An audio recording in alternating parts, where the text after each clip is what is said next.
আসসালামু আলাইকুম। দুই ছেলে ছিল, মারা গেছে।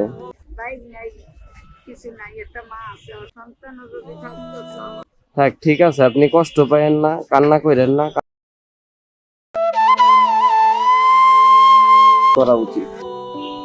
আল্লাহ সবাই রে বাঁচায় রাখুক।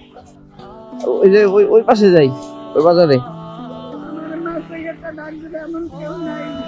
আমি তো আছি, সমস্যা নেই আম্মা। এই জায়গা বসুন।